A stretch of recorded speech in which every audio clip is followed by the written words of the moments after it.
두 번째 시간입니다. 요한 2서의 수신자에 대해서 살펴보도록 하겠습니다. 요한 1서와 2서, 3서 이렇게 있는데요. 1서, 2서, 3서. 3서의 경우에는 가이오라고 나오죠. 그 다음에 1서의 경우에는 뭐 특별한 언급이 없어요. 그래서 서신 가운데서 앞에 토막, 뒤에 토막 없애고 가운데만 남긴 글 같다 이렇게 말씀드렸지 않습니까?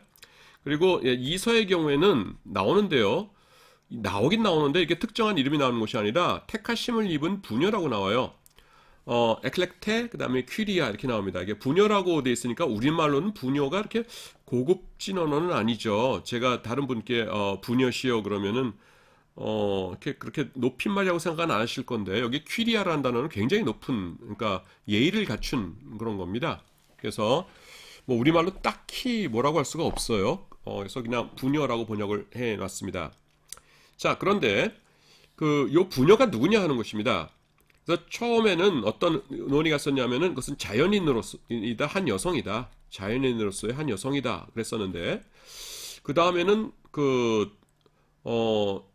어떤 논의가 있냐면은 자연인인 것 같지는 않고 이제 신자들의 공동체 그리고 교회를 뜻하는 것 같다. 이렇게 된 것이에요. 그러면서 보니까 에클레시아라는 단어가 여러분 끝에가 알파로 끝나죠. 에클레시아. 그래가지고서는 요게 알파로 끝나니까 해 에클레시아거든요. 여성형입니다. 그러니까 지금 요게 자연인으로서 여성이 아니라 교회를 말하는 것이다. 이렇게 주장을 하는 것이에요. 그리고 이제 근거들을 옛날부터 됐는데 근거들이 상당히 여러분 개연성이 있습니다. 보통 우리가 알고 있기로는 뭐냐면은 여성을 교회 대표자로 인정하기 싫고 그 다음에는 성경 중에 하나의 수신자가 여성이라는 거가 좀 기분 나쁘니까 남자들이 그냥 교회라고 우긴 거 아니냐 이렇게 하는데 우긴 거 같지는 않아요. 우기는 거 같지는 않아요. 뭐냐면은 상당히 논리적입니다. 여기 1장 1절 일단 보시면은 수신자에게 뭐라고 얘기하냐면 내가 참으로 사랑하는 자요. 그리스도 안에서 어떤 여성 사랑할 수 있죠. 그 다음에 문제가 돼요. 나뿐 아니라 진리를 아는 모든 자도 그리하는 것은 이렇게 나옵니다. 진리를 아는 모든 자라는 게 뭐냐면 그 당시에 모든 기독교인들, 모든 기독교 공동체를 말하거든요. 근데 요한 2서가 쓰여질 당시면은 1세기 말인데 로마 제국 내에서 기독교가 이제 상당히 로마 제국 끝에서 끝까지는 아직 아니지만은 저 북쪽이 있으니까 하여튼 뭐 교회가 굉장히 많이 이제 생긴 상황인데 어떤 개인 여기 보시면은 자녀들이라는 표현이 나와요. 그러니까 아마 자연인일 경우에 그 여성과 그 자녀들 가족 패밀리를 말할 텐데 진리를 아는 모든 자도 너네들을 알고 너네들을 참으로 사랑한다. 너희 가족을 이게 가능하냔 말이죠. 그렇게 잘 알려진 어떤 여성과 가족이 가능한가라는 것이에요.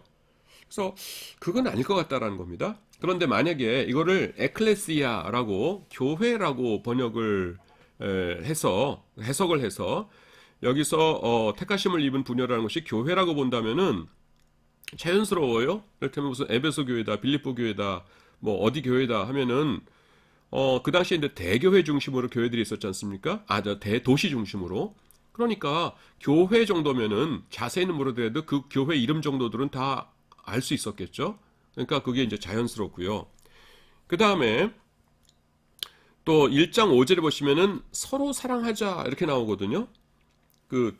저자가 사도 요한께서 그걸 보내면서 우리가 서로 사랑하자 이렇게 나오는데 물론 이제 그리스도 안에서 아가페적인 사랑이다 이렇게 해석하면은 되긴 되지만은 대놓고 수신자를 개인적인 여성이라고 해놓고서는 우리가 서로 사랑하자 이렇게 하는 거가 조금 좀 그렇습니다. 물론 이제 그 자녀들까지 포함한다고 하더라도 그 표현이 조금 적절한 것 같이 보이질 않죠. 그런데 만약에 이것을 그냥 교회라고 할 경우에는 훨씬 아무렇지도 않게 적절합니다. 그러니까 어떤 교회에 대해서 성도들아 우리가 서로 사랑하자 그러면은 뭐 아주 자연스럽게 들리죠.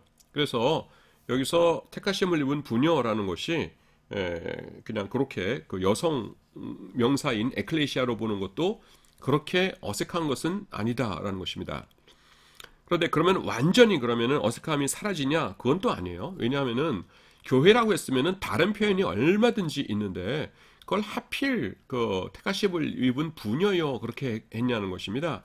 물론 여기도 저도 이제 써놨지만은 성도들의 공동체를 여성으로 묘사하는 것이 이제 여러 군데 있어요. 호세아부터 이렇게 쭉 있긴 있는데 그래도 신약 성경에서 어떤 책에 한 권의 책에 그 수신자를 대놓고 그냥 여성으로 하는 것은 아무래도 조금 무리가 있는 것 같아요. 제가 볼 적에는 그래서 어, 그, 저는 이제 뒤에 필자의 생각으로는 이렇게 했는데요. 저도 고민을 하다가 어떻게 생각하냐면 이렇게 생각을 합니다. 뭐냐면은 어떤 교회가 있다.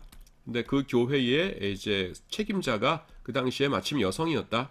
그래서 이 사람에게 여성에게 택하심을 입은 부녀라고 하면서 내용은 교회에 대한 내용을 썼다. 이렇게 하면은 쉽죠. 예. 그래서 택하심을 입은 부녀라는 것은 그냥 부녀이고 그 다음에는 그 여성의 자녀들 뭐 이런 것은 이제 교회를 뜻하고 그 다음에 너희가 모든 진리를 아는 자들에게 알려졌다. 이 교회가 알려졌다. 이렇게 하면 되잖아요. 우리가 알 수 있는 것이 이를테면은 빌립보 교회에서 루디아 같은 경우가 굉장히 중요한 역할을 감당했지 않습니까? 또 루디아나 뭐 그런 여성 지도자가 없었으리라고 생각할 필요는 없는 거잖아요. 그러니까 그 교회에 보내는 편지인데 수신자는 개인으로 되어 있는 것이다. 이것이 이제 제가 고민하고서는 얻은 결론입니다. 295쪽에 있는 2절 말씀만 좀 간단하게 살펴보도록 하겠습니다. 1절에서 뭐라고 얘기합니까? 택하심을 입은 부녀와 그 다음에 내가 참으로 사랑하는 자다 이렇게 얘기하죠. 근데 내가 왜 참으로 사랑하냐 하면은 요 말씀이 좀 독특하기 때문에 제가 좀 짚고 가려고 합니다. 우리 안에 거하여 영원히 우리와 함께할 진리로 말미암음이로다 이렇게 나와요. 그 사랑하는데 우리 안에 진리가 있기 때문이다 라는데 진리를 설명하면서 뭐라고 했냐면은 지금 우리 속에 머무르고 있으며 메누산입니다. 현재 분사고요. 그 다음에는 우리와 함께 있으리예요. 그래서 미래 직설법을 사용합니다. 그래서 진리를 설명하면서 지금 우리 안에서 계속 머무르고 계시고 그 다음에 함께 할 우리와 함께 하실 그 진리다 이렇게 이야기합니다. 이게 상당히 은혜로워요. 사람들이 그 사랑하지 못하고 경쟁하고 시기하고 질투하는 이유가 뭡니까? 여기 딱 써 있죠. 뭐 제가 쓴 거니까 저는 딱딱 보면 알죠. 그러니까 미래가 불안하기 때문에 그렇습니다. 지금이야 그럭저럭 살고 있지만은 앞으로 미래를 어떻게 할 것인가라는 것이에요. 그래서 지금 내가 미래를 만들어 나가야 되고 내 미래는 내가 개척해 나가야 된다 이렇게 생각합니다. 근데 그 성경 말씀은 그렇지 않다라는 것입니다. 우리에게 보장이 있는데 뭐냐면은 진리이신 예수님께서 지금 우리 안에 머물고 계세요. 머물고 계시고 그 다음에는 헤몬 우리와 함께 에스타이 계속 계실 것입니다. 그러니까 지금과 같이 앞으로도 계속 계실 그분이 계시기 때문에 우리는 뭡니까? 안심하고 나의 것이 보장되어 있는 상태에서 평화를 누리면서 다른 이들을 사랑할 수 있는 것이죠. 그래서 우리 성도들이 뜨겁게 사랑할 수 있는 근거는 무엇이냐 하면 뭐냐면은 미래에 대한 보장, 나를 사랑하시고 나와 함께 하실 하나님에 대한 보장, 그 보장을 아는 자들만이 뜨겁게 사랑할 수 있다라는 것입니다. 그것을 여기서 말씀해주고 있어요. 근데 진리인데 진리가 뭐냐면은 두 가지 특성이 있다. 지금 함께 하시는 진리이고 앞으로 계속 우리와 함께 하실 진리이다. 이것이 중요하기 때문에 제가 좀 말씀을 드렸습니다. 그 다음에 12절 내용을 좀 살펴보려고 합니다. 요거는 뭐냐면요. 일반 평신도분들에게는 뭐 그렇게 직접적인 이렇게 내용이 아닌데 우리 교육자들, 설교자들에게는 굉장히 중요한 내용입니다. 그래서 여러분들이 이걸 좀 명심하셔야 될 것 같아서 제가 말씀드립니다. 그 요한 2서에는 그렇게 뭐 교리적으로 복잡하거나 이런 건 안 나와요. 이렇게 잔잔한 이렇게 교인들에게 사랑하는 부녀요 그러면서 타이르는 그런 말씀이 나오거든요. 그래서 이렇게 복잡하게 제가 이렇게 교리적으로 설명할 건 없는 것 같습니다. 12절을 제가 읽습니다. 내가 너희에게 쓸 것이 많으나 종이와 먹으로 쓰기를 원치 아니하고 오히려 너희에게 가서 면대하여 말하려 하니 이는 너희 기쁨을 충만케 하려 함이라. 이렇게 나오죠. 여기 기쁨을 충만케 하려 함이라 이렇게 말씀하시는데요. 이 기쁨이라는 게 어떤 기쁨이냐라는 것입니다, 여러분. 자, 여러분들이 저도 그 목사지만은 이제 여러분들이 평생 교육자로 일하실 것 아닙니까? 그러면은 여러분들의 목양을 받는 성도들에게 기쁨이 되셔야 돼요. 지금 사도 요한께서는 요한 2서에서 내가 너희 기쁨을 충만케 하려 한다 이렇게 얘기하죠. 그래서 우리도 그걸 원해요. 나로 인하여서 사람들이 기뻐하기를 원합니다. 근데 그게 어떤 기쁨이냐라는 것이에요. 여기 힌트가 있는 것이 뭐냐면은 종이와 먹으로 쓰기를 원치 아니하고 오히려 너에게 가서 면대하여 말하려 하니 이렇게 말씀합니다. 그러니까 종이와 먹으로 쓴다는 것은 뭐예요? 지금 요한 1, 2, 3서 이런 거잖아요. 요한 1, 2, 3서의 내용, 성경에 있는 이 내용들이죠. 이것을 내가 이렇게 종이로만 써서 종이에 이렇게 펜으로 써서 너에게 알려주는데 직접 말로 했으면 좋겠다라는 것입니다.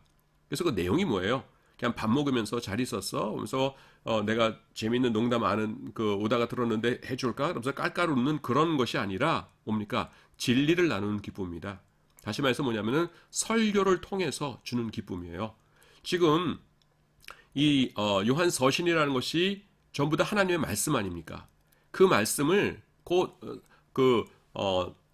펜을 가지고 그 글로 쓸 이 내용을 너에게 직접 말로 전해주면서 그걸 통해서 너희에게 기쁨을 주려 한다는 것이거든요. 그러니까 여기서 기쁨의 내용은 뭐냐면은 하나님의 말씀을 전함으로써 주는 기쁨입니다. 쉽게 말해서 설교를 들으면서 기뻐할 수 있도록 해주겠다 이렇게 말할 수 있어요. 그래서 우리 교육자들은요, 그 가장 신경을 써야 될 게 뭐냐면은 설교 똑바로 해야 됩니다. 하나님의 말씀, 그리고 우리가 기억해야 될 것이 뭡니까? 뭐 다 아시겠지만은 하나님의 말씀은 그 자체의 생명력이 있죠. 그래서 생명력이 있는 걸 너무 많이 가공하려고 들면 안 돼요. 그래서 예화 같은 거 가능하면 줄이시고 그 다음에는 그 설교에 우리의 모든 것을 걸어야 됩니다. 그것이 가장 중요해요. 예. 그래서 다른 것은 이제 이렇게 좀 부가적으로 영양제 뭐 가끔 맞듯이 다른 뭐 특별히 무슨 초청잔치 뭐 이런 거는 초청 행사 뭐 유명한 사람들 하고 이런 거는 이제 부가적으로 조금씩 하는 것이고 여러분들이 핵심적으로 그 주된 것은 설교입니다. 제가 여기서 그래서 그걸 좀 많이 썼어요. 가장 성경적인 방법, 그 성도들의 기쁨을 주는 방법은 뭐냐면은 설교 준비에 최선을 다하라는 것입니다. 다른 기쁨을 위해서라면은 굳이 성도들이 교회에 나올 필요가 없어요. 교회에서 멀티미디어 굉장히 많이 활용하죠. 유튜브도 활용하고. 근데 요새 영화만큼 그래픽 더 잘 사용할 수 있습니까? 그 CG 여러분들이 영화만큼 더 잘 만드실 자신 있으세요? 컴퓨터 화면 보기 원한다면은 그 영화관에 가면 되는 거예요, CG. 교회에서 아무리 음향 멋있게 한다고 하더라도 그게 여러분 그 음악회, 뮤지컬 이런 데서 하는 것보다 더 멋있겠습니까? 무대 장치나? 그런 거 보고 싶으면은 콘서트홀에 가서 하면 되지요. 그래서 교인들이 오는 이유는 뭐냐면은 저는 이 말씀 굉장히 좋아합니다. 요한복음 12장 21절 우리가 예수를 배웠고자 하나이다. 헬라인 몇이 6월절에 올라온 헬라인 몇 사람이 이거 제가 설명했었을 수도 있어요. 헬라인 몇이 가서 그 빌립에게 가서 물어보죠. 안드레와 빌립에게. 그래서 가가지고 뭡니까? 하는 말이 우리가 예수를 배웠고자 하나이다 이러죠. 그래서 어떤 목사님은 그 강대상 앞에다가 그 목사만 볼 수 있는 강대상 위에다 요 구절을 써붙이셨대요. 우리가 예수를 배웠고자 하나이다. 내 앞에 있는 저 오늘 예배에 참석한 저 사람들이 왜 왔냐 하면은 예수님에 대해서 듣고 싶어서 온 것이다 라는 것입니다. 그래서 그 설교에 우리가 최선을 다해야 되고 그 다음에는 설교에는 항상 예수 그리스도의 복음이 핵심이 되어야 된다라는 것 우리가 기억해야 된다는 것입니다. 자, 이제 요한 3서로 옵니다. 3서의 내용은요, 그 성도들을 환대하라. 그러니까 여행하는 성도들을 환대해라 라는 것이에요. 요한 3서의 내용은 이렇게 스토리가 있어요. 이런 겁니다. 그러니까 그 사도 요한이시죠. 요한이 어딘가에서 무슨 교회인지는 안 나와요. 근데 어떤 교회를 여행을 가셨습니다. 그래서 요 근처에 가서 사역을 하시기 위해서 간 거예요. 그래서 요한과 이제 플러스 알파 몇 분 일행이 계셨던 것 같아요. 그래서 이분들이 가가지고서는 이제 물론 여행 경비가 있으니까 여기서 이제 여관이나 이런 데 가서 머물러도 되는데 그런 것은 전도용으로 사용하고 싶지 개인적으로 뭐 호텔비로 사용하고 싶지 않잖아요. 그러니까 이 교회에 누가 좀 괜찮은 사람이 경제적으로 여유가 있는 사람이 있어서 자기 집에 우리를 좀 이렇게 묵게 해줬으면 좋겠다라고 기대를 했었어요. 그 기대했던 사람 중에 하나가 누구냐면은 디오드레베입니다. 디오드레베라는 사람이 이제 집도 크고 그러니까 사람 좀 나를 우리 일행을 영접해 줬으면 좋겠다라고 했는데 디오드레베가 안 했어요. 그렇게 안 하고 어떻게 했냐면은 오히려 다른 사람이 하려고 하니까 그 사람한테도 눈치 이렇게 주면서 아이고 굳이 그럴 필요 없어. 지금 요한 이 일행들 그 여행 경비 다 갖고 있는 분들이야. 그냥 그 호텔 가면 되지. 우리가 그렇게 고생할 필요 없어. 괜찮아 하면서 다른 사람들이 모시려는 것도 이제 방해를 한 거예요. 근데 그 중에 데메드리오라고 하는 사람이 아이고 그럴 순 없어. 내가 모실게 해가지고서는 요한과 그 일행을 자기 집에 잘 모셨어요. 그래서 이제 그 전도 여행을 잘 하시고 이제 돌아가셨습니다. 돌아가셨는데 이 디오드레베에게 너무 상처를 받으신 거예요. 이 사도 요한께서. 그래가지고서는 이거는 내 개인적인 문제가 아니라 우리 그 교회 구성원들이 어떻게 행동해야 되는가 하는 것을 가르칠 필요가 있겠다 해가지고서는 이 교회의 책임자였던 가이오라는 사람에게 가이오라는 사람이 누군지 확실하게 모릅니다. 우리는 좀 익숙치 않은데요. 당시 로마 시대에 가이오가 이제 가이우스거든요. 가이우스는 황제 이름에도 있고요. 굉장히 흔한 이름입니다. 그래서 가이오라는 사람에게 편지를 쓴 거예요. 그래서 편지를 써가지고서는 우리가 갈 때에 이제 선교하러 간 것인데 우리가 돈 이제 그런 거 그 여관비로 다 쓰면 안 되지 않느냐. 그리고 그 선교 내가 갔는데도 이랬는데 다른 일반 그 평신도들이 가면 오죽했겠느냐. 그러니까 교인들 좀 잘 가르쳐라. 디오드레베처럼 그러면 안 된다. 데메드리오는 훌륭한 사람이다. 그리고 이 그 선교사들을 복음 전하는 자들 잘 영접하면은 하나님께서 큰 상으로 갚아주실 것이니까 잘들 이렇게 그런 것 가르치도록 하시오라고 가요에게 편지를 보냅니다. 그것이 요한 3서예요. 그래서 요한 3서는 언제 활용하시면 되냐 하면은요. 선교 후원할 때 여러분 그 선교사를 파송할 때 드리는 예배가 있고 그 다음에는 선교사를 후원하는 예배가 따로 있죠. 파송할 때는 뭡니까? 이를테면은 뭐 많은 것들이 있죠.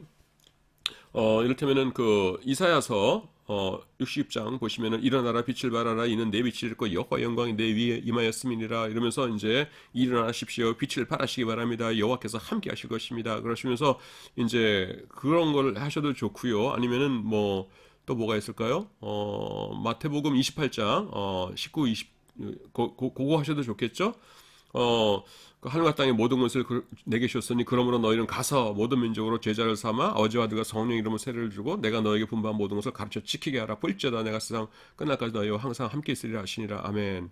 그래서 하나님께서 함께 하실 것입니다. 가시기 바랍니다. 가르치시기 바랍니다. 세례 주시기 바랍니다. 하면서 선교사 파송할 때는 그런 것들이 좋아요. 이사야서나 뭐 조금 전에 말씀드렸던 마태복음 28장이나 근데 선교사님은 이미 동남아 아시아나 아니면 아프리카 이런 데 가셨고 그 다음에 성도들끼리 남아서 성도들에게 이분들 후원해 드립시다. 이번에 뭐 교회를 지어야 된다는데 건축 헌금이 필요합니다 하고 후원해 드릴 적에는 그런 본문보다는 이 요한 3서가 아주 최고입니다. 요한 3서가 선교사님들 후원할 때 사용하기 굉장히 좋은 본문이에요. 근데 이제 많이들 활용을 안 하시는 것 같아서 제 강의 들으시는 여러분들은 이럴 경우에 요한 3서를 잘 활용하도록 하기 위해서 제가 전체적인 윤곽 잡아드리고 이 말씀을 드렸습니다. 예, 그래서 지금 여기서 지금 그 성도들을 환대하라는 것, 주제라는 것 제가 이제 말씀을 드렸고요. 그 다음에 저자는 마찬가지로 이서와 마찬가지로 그냥 장로라고만 불려요. 장로라고만 불리고 그런데도 성경으로서 처음부터 이렇게 받아들여져 가지고서는 이렇게 꿋꿋하게 있는 거 보면은 사도 요한이 저자인 것이 확실하다. 우리가 이렇게 보고요. 그 다음에 수신지는 수신자 이름이 언급되어 있어요. 사랑하는 가이오 이렇게 나옵니다. 가이우스라고 말씀드렸죠. 구체적으로 누구인지는 알기 어려워요. 굉장히 흔한 이름입니다. 황제 이름에도 많이는 아니지만 하여튼 황제 이름에도 간간히 등장하고 그럽니다. 동기와 목적 뭐라고 그랬어요? 디오드레베에 대한 것을 디오드레베를 반대한 것 가이오가 그걸 칭찬하고 디오드레베는 나쁜 사람이에요. 또 데메드리오를 칭찬하고 있습니다. 디오드레베 질책하는 이유는 뭐라고요? 성도를 환대하지 않았다는 것이에요. 요한 3서는 성도 간의 따뜻한 교제와 환대를 강조하고 있어요. 특별히 선교 여행을 하고 있는 자들에게 각별히 관심을 쏟아야 된다. 이렇게 말씀하고 있습니다. 저작 연대는요, 그냥 요한 2서와 비슷한 시기다. 이렇게 나옵니다. 요한 문헌들 사이에, 그러니까 요한 복음, 요한 1, 2, 3서, 그 다음에 요한 계시록 사이에 기록 순서에 대해서는요, 여러 주장들이 있어요. 정말 굉장히 복잡한 주장들이 있지만 확정된 것은 없습니다. 뭐 계시록 할 때 제가 뭐 다시 강의할 수도 있지만은 좀 말씀드리자면은 요한 계시록이 그 헬라어가 영어로 broken이라고 그러죠. 이렇게 좀 문법적으로 안 맞는 것들이 많이 있어요. 그래가지고서는 어떤 분들은 요한 계시록이 먼저 쓰였고 헬라어 그 실력이 조금 부족할 때, 그 다음에는 요한복음, 요한 1, 2, 3, 이런 건 나중에 쓰였다. 거기는 좀 이렇게 문법이 좀 가지런하고 그러니까 그렇게 주장하시는 분도 있고, 그렇지 않다. 요한계시록이 이렇게 문법적으로 어긋나고 이러는 것은 요한계시록 봐라. 그 엄청난 환상을 보고 깜짝깜짝 놀라셨을 테니까 이렇게 너무나 이렇게 충격을 받은 상태에서 쓰셨기 때문에 문법적으로 잘 따질 겨를이 없었을 것이다. 그래서 그런 것이다. 이런 분들도 계시고, 그 다음에 어떤 분들은 그 헬라어가 좋고 나쁘고 가지고서 따지는 것 자체가 별 의미가 없다. 왜냐하면은 지금 요한 그 문헌을 쓸 때에 사도 요한의 나이가 굉장히 연로하셨기 때문에 어차피 그 제자들 중 누구 하나 시켜가지고서는 내가 부르는 대로 적어라 했을 것이다. 그러면은 적는 사람이 문법적으로 좀 틀리게 말씀하시면은 그걸 또 이렇게 표준어로 바꾸고 이렇게 했을 것이다. 지금도 그러지 않습니까?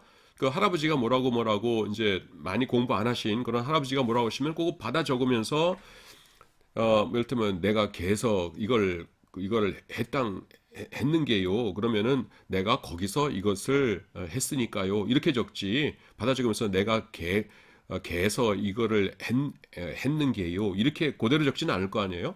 그런 식으로 이제 그 남이 이렇게 판서는 대신 해줬을 것이다. 그러니까 결과물의 헬라어의 문장 이런 거 가지고서는 먼저 했다 나중 했다 이런 걸 따지는 것은 별 의미가 없다. 뭐 이런 식으로 주장들이 많습니다. 그래서 여러 주장들이 있지만은 확정된 것은 없어요. 앞으로도 없을 것 같습니다. 제가 볼 적에는. 예. 요한 3서 중에서 제일 유명한 구절이라고 해야 되나요? 특별히 이제 우리나라에서 그 유명한 구절이 무엇일까 생각해 보면은 요한 3서 2절 말씀일 겁니다. 사랑하는 자여, 내 영혼이 잘된 같이 내가 범사에 잘되고 강건하기를 내가 간구하노라라는 것이에요. 그래서 이제 우리나라의 특정한 교단 분들이 굉장히 많이 주장하시는 것이죠. 그러니까 그 교단 분들 뭐 어디라고 말씀 안 드려도 다 아실 것 같아서 그냥 특정한 교단 이렇게만 말씀드립니다. 거의 그 교단에서 쓰시는 가장 유명한 성경 구절 두 개가 있죠. 그 중 하나가 요겁니다. 요삼이라고 부르죠, 그냥. 그래서 사랑하는 자여, 내 영혼이 잘된 같이 내가 범사에 잘되고 강건하기를 내가 간구하노라. 요 말씀하고 또 하나 뭡니까? 할 수 있거든이 무슨 말이냐? 믿는 자에겐 능치 못할 일이 없느니라. 그 말씀 아주 두 개 기둥처럼 사용하시죠. 그 중에 하나입니다. 그래서 여기서 지금 살펴보려는 주제가요. 예수님을 믿으면은 축복을 받는가 아니면은 핍박을 당하면서 고생을 하게 되는가 하는 것이에요. 근데 성경에 보시면 그게 다 나오죠. 우리가 당하는 고난이라는 것이 이제 질병의 고난, 가난의 고난 이런 것인데 예수님의 십자가의 권세로 인하여서 그 사탄 마귀가 우리를 억누르고 있던 것들은 다 물리치셨으니까 우리가 노력하고 사탄 마귀 물리치면은 그런 것으로부터 다 해방된다. 성경적이죠. 근데 성경에 보면 어떻습니까? 또 그리스도 안에서 경건하게 거룩하게 살려고 하는 자마다 뭐라고요? 고난을 받을 것이다. 이렇게 말씀하십니다. 그리고 성경에 보시면은 분명히 믿음이 좋았는데 그 핍박을 당하고 순교하시고 이런 분들이 뭐 차고 넘치지 않습니까? 창세기부터 요한계시록까지. 그러니까 믿음이 있으면은 고난을 당한다. 이런 것도 맞는 것 같고요. 그 다음에 믿음이 있으면은 승리하면서 축복받아 산다. 이런 것도 맞는 것 같아요. 그래서 둘 다 믿음인데 우리는 어떻습니까? 가능하면은 축복받는 믿음 갖고 싶죠. 그래서 이 세상 사는 동안에도 부족함 없이 축복받아서 이렇게 잘 살다가 그 다음에 죽은 다음에도 아이고 너 사느라고 수고했다 하면서 천국에 가게 되고 그걸 원하잖아요. 그래서 어떤 믿음이 축복받는 믿음이고 어떤 믿음이 핍박을 견디는 그런 믿음일까? 둘 다 좋긴 하지만은 나는 앞에 거면 좋겠다. 이렇게 해가지고서는 이제 생각을 하게 됩니다. 근데 믿음에 대해서 생각할 적에 딱 떠오르는 장이 있죠. 우리가 살펴본 것 중에서 히브리서 11장입니다. 히브리서 11장 보시면 어때요? 그 특징이 있는데 앞에는요. 히브리서 11장의 앞부분에 보면은 믿음으로 노아는 믿음으로 아벨은 하면서 이렇게 믿음으로 하나님께 이렇게 잘 섬겨가지고서는 축복을 받은 사람들이 쭉 나오고요. 저 뒤쪽에 보시면은 믿음으로라고 하면서 이제 톱에 뭐 썰려 죽고 그 다음에는 뭐 돌에 맞아 죽고 그 다음에 이렇게 막 고난 당한 사람들이 쭉 나와요. 그래서 어떤 믿음이 축복받는 믿음이고 어떤 믿음이 고난받는 믿음일까라고 이렇게 보다 보면은요. 여기 보시면 히브리서 11장 35절이 딱 가운데입니다. 35절을 가운데로 해서 히브리서 10장 35절을 해서 가운데 앞까지는 축복이 나오고요. 뒤부터는 그 핍박이 나와요. 요게 시작입니다. 여자들은 자기의 죽은 자들을 부활로 받아들이기도 하며 여기까지가 축복이에요. 뿐만 아니라 요 앞이 다 축복이에요. 또 어떤 이들은 더 좋은 부활을 얻고자 하여 심한 고문을 받되 구체에 풀려나기를 원하지 아니하였으며 하면서 그 뒤로 계속 고난받는 것이 이어집니다. 그래서 35장 가운데서 여기 딱 나뉘어요. 근데요, 아무리 살펴봐도 앞과 뒤에 있는 그 믿음이 뭐가 믿음이야 하면서 차이가 안 보입니다. 그리고 성경 전체를 뒤져봐도 그래요. 여러분, 다니엘의 세 친구 사드락, 메삭, 아벳느고 믿음 좋았죠. 풀무불에 던져졌는데 어때요? 그 실오라기 하나 타지 않고 그대로 나왔죠. 다니엘 사자굴에 던져졌는데 그대로 살아나왔죠. 믿음으로 이긴 겁니다. 근데 믿음 있으면 그렇게 된다라는 법칙을 그대로 적용하면 어떻게 해야 돼요? 스데반 집사님 순교하실 때 사람들이 막 돌멩이 던졌어요. 그러면은 날라오다가 돌이 어떻게 됩니까? 스폰지나 스티로폼으로 변해야 됐죠. 그래서는 맞았는데도 하나도 아프지 않았더라. 보니까 스폰지였더라. 이렇게 됐어야 우리가 할렐루야가 올 것 아니에요? 근데 그냥 끝까지 돌이었습니다. 그래서 그냥 그 돌 맞으시고 순교하셨죠. 그 누구는 핍박에서 순교에서 벗어나서 하나님께 영광 돌리고 누구는 피 흘리면서 죽음으로써 영광 돌리는 것입니다. 그래서 어떤 믿음이 그 전자이고 어떤 믿음이 후자이냐 이걸 가지고서는 성경이 대답을 안 해줍니다. 그 답이 뭐냐 하면은요. 여기 나오죠. 믿는 자들의 관심사는요. 오직 하나님의 영광이어야 돼요. 둘 다 공통점이 뭡니까? 사드락, 메삭, 아벳느고도 하나님께 영광을 돌렸고요. 왕이 깜짝 놀라지 않습니까? 그 다음에 스데반도요. 그 일로 인해서 하나님께 영광을 돌렸죠. 나중에 평생 동안 사도 바울이 그 옷을 지킨 자였으니까 그 일을 생각하면서 나는 죄인 중에 괴수다라고 하면서 핍박을 당하되 우리말로 좀 이렇게 좀 찍소리도 못하고서는 핍박을 감수하면서 주의 일을 헌신하다가 순교해서 돌아가시지 않습니까? 그러니까 스데반의 그것으로 인해서 하나님께서 영광을 받으신 것이죠. 그래서요, 우리의 그 관심사는요, 그냥 오직 하나님의 영광이어야 됩니다. 그래서 믿음을 가지고 살다가 보면은 잘 믿다 보면 어떤 때는 우리를 높이시기도 하고 부하게 하시기도 하고 어떤 때는 낮추시기도 하고 또 우리의 희생을 요구하시기도 하고 그런 것이에요. 또 어떨 때는 우리 삶에서 설명을 주시기도 하고 어떨 때는 아무 설명 없이 그냥 우리를 고통 속에 몇 년씩 몇십 년씩 그냥 방치해 두시기도 하고 그러시죠. 그냥 하나님의 뜻이 있으셔서 그런 겁니다. 우리가 제일 힘들어하는 게 뭡니까? 설명 없이 고난이 왔을 때죠. 우리는 고통 자체는 좀 견디는데 무의미는 못 견딥니다. 인간이라 그래요. 짐승들은 그냥 의미라는 걸 생각하지 않잖아요. 그냥 순수한 고통, 기쁨 그것만 아는데 인간은 거기다가 의미를 부여해 줘야 되거든요. 그래서 고통 자체는 조금 견디는데 무의미한 고통은 정말 힘들어합니다. 근데 하나님께서 어떤 때는 무의미 속에 우리를 방치해 두시기도 하지요. 예. 근데 하나님의 뜻입니다. 하나님 마음대로 그렇게 하신다는 것이에요. 그래서 우리가 초점을 하나님의 영광에 두어야 합니다. 여러분 장로교의 제일 첫째 되는 교리 중에 하나가 뭐예요? 솔리 데오 글로리아입니다. 오직 하나님께 영광.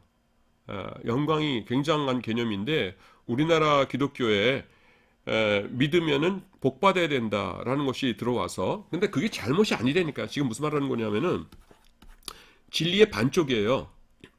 그러니까 믿음이 있으면은 하나님을 잘 섬기면은 축복받을 수도 있고 아니면 고통당할 수도 있는데 이것만을 강조하다 보니까 이게 이상한 거가 돼버리는 겁니다. 그러면 반쪽이 돼버려요. 우리는 이걸 전체를 같이 통합해야 되고요. 전체를 통합하려면은 모토가 뭐가 되냐면은 하나님의 영광이 돼야 된다는 것입니다. 그리고 하나님의 영광을 위한 기쁨이 가장 커요. 예. 그리고 그 하나님의 영광을 위해서 내가 하나님 앞에서 기도할 적에 죄인임을 알게 되고 내가 죄인임을 알게 되면서 고백할 적에 두렵고 떨리게 되죠. 근데 그 두렵고 떨리고 내가 죄인임을 알았을 때에 그 기쁨이 영적으로 가장 큰 기쁨입니다. 근데 요즘 젊은이들이 그런 기쁨을 잘 모르면서 크는 것 같아서 조금 안타까워요. 우리들 어렸을 적에는 늘 기도하면은 회개 기도를 이렇게 시키셨고 그래서 이제 그런 신앙의 분위기 가운데서 이렇게 컸었는데 이게 장로교거든요. 근데 지금 이상하게 좀 이쪽이 너무 부각되는 성경에 없는 건 아닌데 다른 쪽은 그 얘기를 안 합니다. 그래서 좀 그 균형이 맞지 않는 그런 성경 해석이 요즘 좀 많이 있어서 제가 좀 조심스럽게 말하긴 합니다만은 안타까운 그런 심정입니다. 그리고 또 어떤 분들은 이제 이렇게도 말씀하십니다. 뭐냐면은 그 시대에 따라 다르다는 것이에요. 여기 35절에서 이제 나뉘지 않습니까? 축복, 여기서 고난 이렇게 했는데, 그러니까 무슨 전쟁이 났거나 아니면은 그 외적이 침입하거나 아니면은 뭐 그 공산당이 밀려오거나 해서 고통을 당할 적에는 우리가 순교하고 이런 것이 이 믿음 좋은 사람들의 표식이지만은 평화로운 시절에는 우리가 복받고 잘 사는 것이 믿음 좋은 사람들의 표식이다. 그렇게 말씀하시거든요. 큰일 날 소리입니다. 왜 큰일 날 소리냐 하면은 성경에 그런 말이 없어요. 그리고 지금이 좋은 때냐 나쁜 때냐 그거 사람마다 다 다릅니다, 여러분. 지금 부자이고 또 뭐 이런 분들에게는 지금이 좋은 때이지만은 지금 뭐 어쩔 수 없이 미혼모가 된 분들이 있을 것이고 장애를 가지고 태어나신 분도 있을 것이고 그 다음에는 이상한 사람들한테 사기 당하셔가지고서는 절망 가운데 있는 분도 있을 것이고 정신병 얻으신 분도 있을 것이고 그 지금이 평화로운 시대라고는 해도 그 사람마다 개개인마다 다 다르거든요. 근데 지금은 평화로운 시대니까 복 받는 것이 믿음이고 그 전쟁 나고 이래야 순교하는 것이 믿음 좋은 것이다. 성경에 없는 말 하면 안 돼요. 큰일 납니다. 그래서 그런 것은 아니라는 것 말씀드립니다.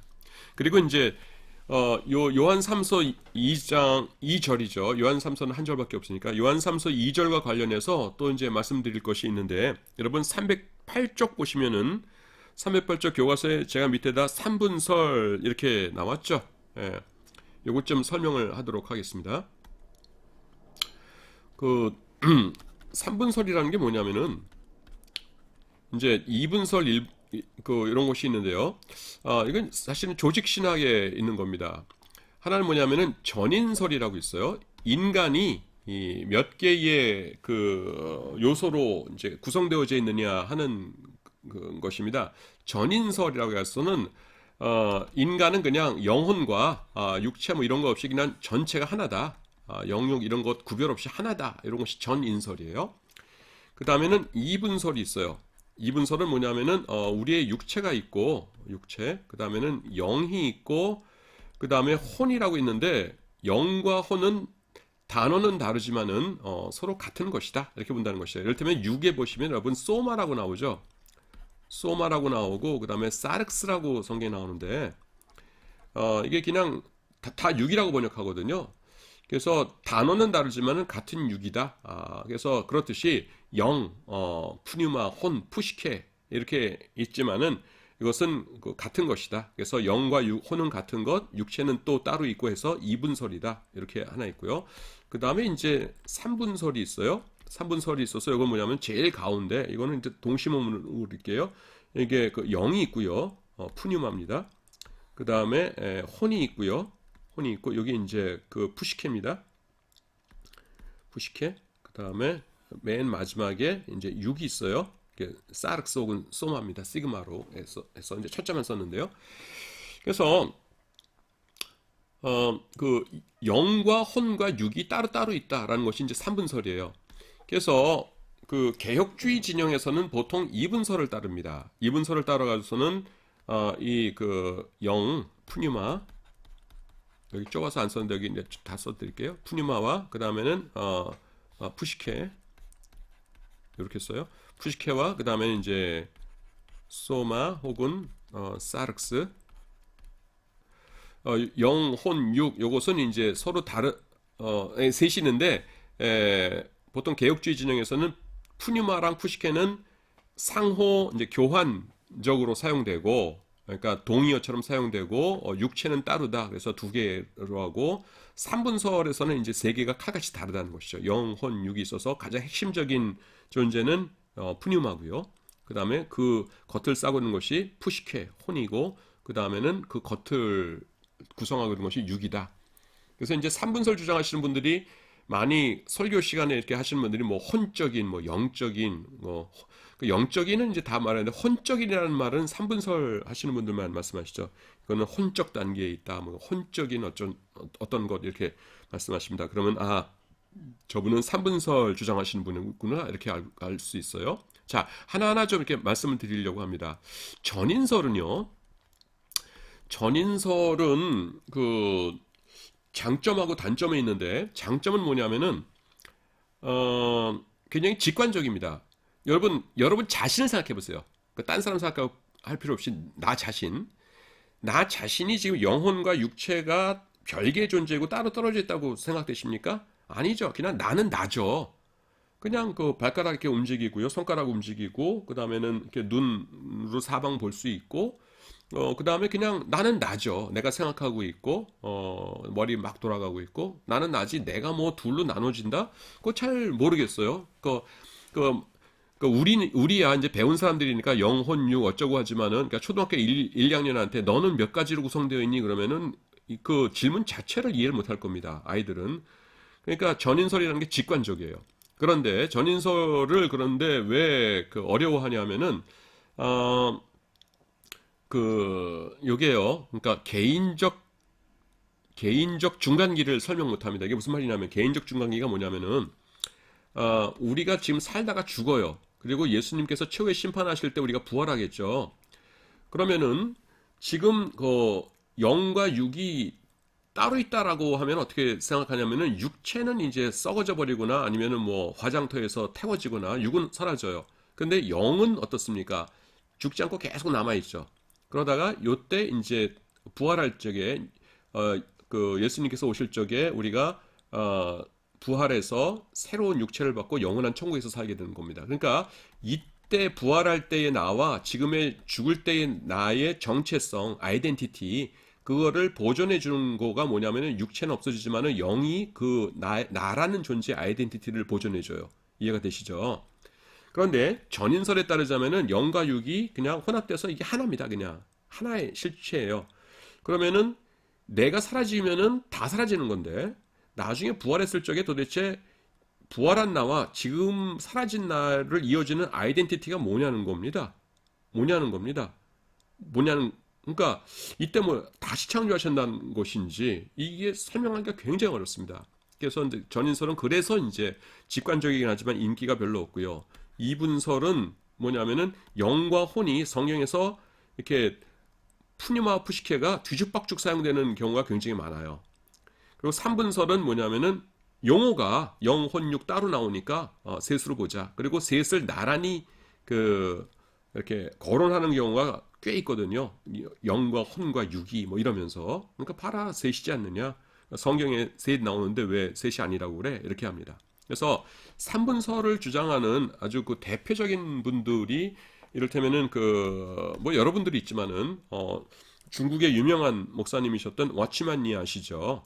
와치만니 목사님 쓴 거 보면은 영과 혼과 육 같은 걸 아주 칼같이 나누십니다. 그래서 영에 속한 사람 뭐 이렇게 말씀하시고 그 다음에 또 이제 우리나라에서 그 이거를 강력하게 하시는 분이 그 순복음교회입니다.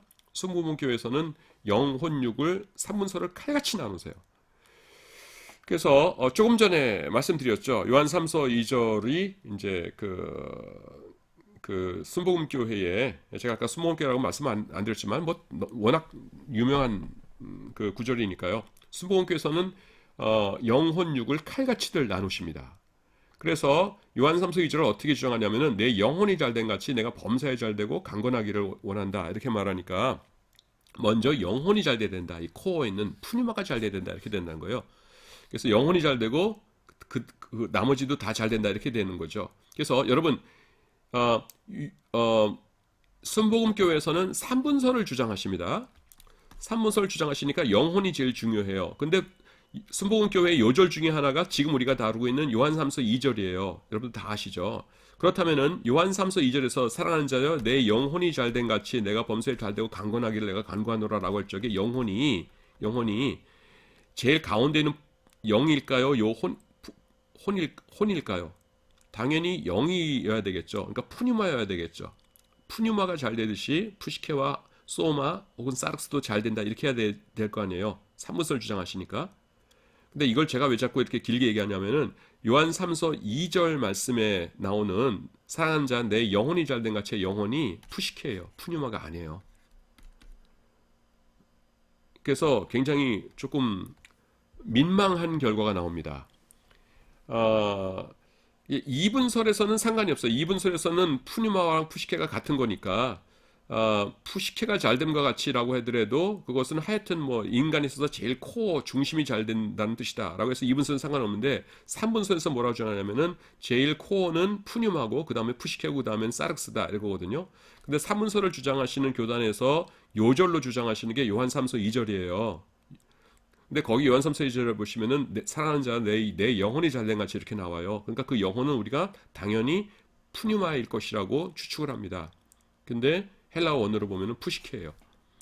그래서 아마 이걸 아셨으면은 이거를 요절로 이렇게 택하시기를 좀 주저하셨거나 아니면 이걸 요절로 택하셨더라면은 3분설이 아니라 2분설을 택하셨을 것 같은데 지금 약간 좀 민망한 상황입니다. 그래서 그냥 그렇다는 것 여러분들께 알려드립니다.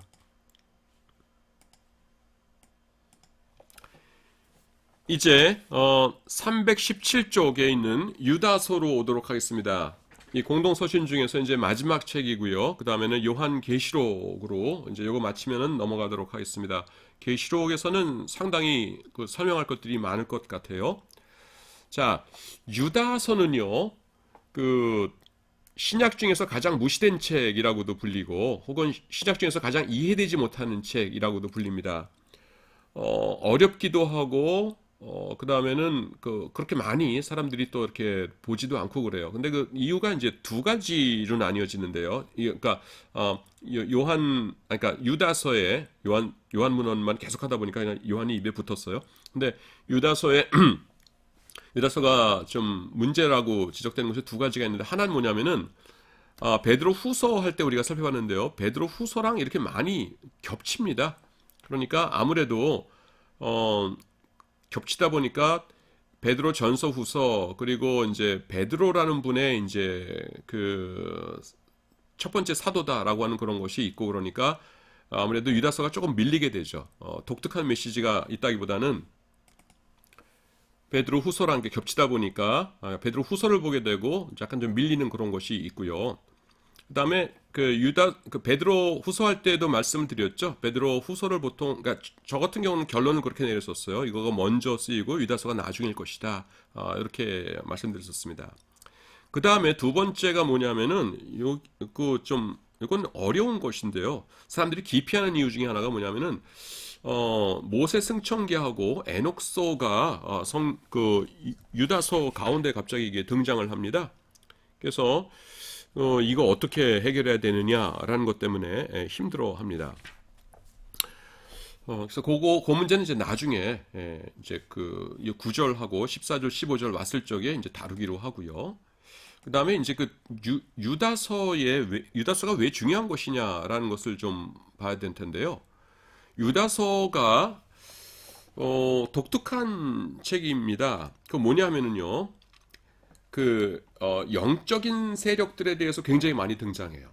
그러니까 이게 나오죠. 천사들 등장하고요, 마귀 등장하고, 그 다음에 이들 사이의 영적 싸움 이런 것들이 나타납니다. 그래서 이 지상에서의 사건들을요, 천상의 사건들과 연관시켜요. 그래서 이게 무슨 말이냐면은 지금 A라는 사람이 만약에 B라는 사람에게 예수 믿으세요 하면서 전도를 합니다. 그러면은 우리 육신으로 보면 뭐예요? 그냥 A가 B에게 전도하고 있구나 이렇게 보는 거잖아요. 근데 유다서는 이런 걸 어떻게 푸냐면은 A의 뒤에 있는 천사와 그러니까 하나님의 영적인 세력이 B를 뒤에 있는 악마와 악한 영적 세력과에 대해서 이제 도전을 하고 싸움을 거는, 그래서 그 두 영적 세력이 붙어서 싸우는 이런 것으로 묘사를 하고 있습니다. 그래서 그 유다서를 읽고 있으면은요, 여러분 아이언맨 영화 아시죠? 그 인간이 이렇게 있으면은, 아이고 또 사람을 그려야 되네. 이게 사람이에요 지금. 있으면 뭡니까? 이렇게 무슨 갑옷 같은 거로 이렇게 싸잖아요. 그래서 이렇게 이렇게 파이어해서 불 이렇게 나고 하늘 날고 그러지 않습니까? 그렇듯이 우리 인간의 눈으로 볼 적에는 나라는 존재가 그냥 여기 있는데요. 지금 유다서를 읽으면서 나를 생각하면요, 하나님의 영적인 그 영적 존재가 뭡니까? 나를 이렇게 둘러싸고 있는 겁니다. 그래서 굉장히 신나요. 내가 영적인 싸움의 도구로서 사용되고 있구나. 내가 혼자가 아니로구나. 엄청나네. 이렇게 되는 겁니다. 그 비슷한 책으로 요한계시록이 있거든요. 요한계시록도 영적 싸움에 대해서 얘기하죠. 근데 요한계시록과 유다서 사이에는 약간의 차이가 있어요. 그 차이가 뭐냐면은 계시록은요, 미래에 있을 일들을 초자연적이고 천상적인 이미지들을 사용해서 설명합니다. 근데 유다서는 지금 뭐냐면은 지상교에서 바로 지금 여러분은 제 강의 듣고 계시고 저는 이제 여러분들이 이 강의들을 듣기 전에 이제 이거를 지금 녹음하고 있는데 바로 지금 영적인 어떤 싸움과 이런 것들이 벌어지고 있다라는 것입니다. 하나님의 진리를 저는 이제 성경을 올바로 가르치려고 노력을 하고 여러분들은 그거를 이제 또 들으시면서 이렇게 또 여러분들의 것으로 소화하시고, 이런 것들이 한 인간에게가 아니라 저를 둘러싼 영적 세력과 여러분들과 함께 하시는 성령님과 하면서 이런 것이 어떤 영적인 거대한 활동이다라는 것이에요. 그것을 보여주는 것이 유다서입니다. 그래서 유다서를 읽으면 이렇게 좀 자존감이 높아져요. 그래서 제가 이제 317, 8, 9쪽에서 그거를 잔뜩 써놓은 다음에 마지막에 쓴 거가 이겁니다. 유다서의 메시지를 한마디로 말하면 나는 존귀한 자라는 것이다. 유다서의 메시지를 이해하고 나면은 더 이상 나를 세상 한 귀퉁이에 던져져 있는 초라한 고깃덩어리로 취급할 수 없다. 제가 너무 과격한 표현을 썼네요. 제가 쓴 책이지만 나는 하나님의 존귀한 자이다. 나는 그분의 관심의 대상이요 사랑의 대상이고 나의 지상에서의 삶은 초자연적 영적 전투에 있어서 중요한 의미를 가지고 있다. 이것을 알게 된다라는 것입니다. 저자까지만 오늘 살펴보도록 하겠습니다. 야고보의 형제인 유다라고 하고 있어요. 그래서 우리는 그 예수님의 형제들이거든요. 전부 다 육신의 형제들, 야고보나 유다나. 그래서 예수님의 형제인 야고보가 야고보서를 썼고, 그 야고보의 형제인 유다가 그 유다서를 썼다. 그러니까 예수님의 그 지상에서의 그 형제였던 그 유다이다 이렇게 봅니다. 여기 이제 반대하시는 분들이 이제 뭐라고 그 말씀하시냐면은 어 그거를 쓸 때에 쓸 때에 그 일부러 그 예수님의 형제라면은 그냥 예수 그리스도의 형제 유다라고 쓴 게 더 낫지 않았겠느냐 이렇게 보는 것이에요. 근데 우리가 알고 있는 건 뭡니까? 이미 유다서가 쓰여질 당시에는 예수님은 하나님이셨죠.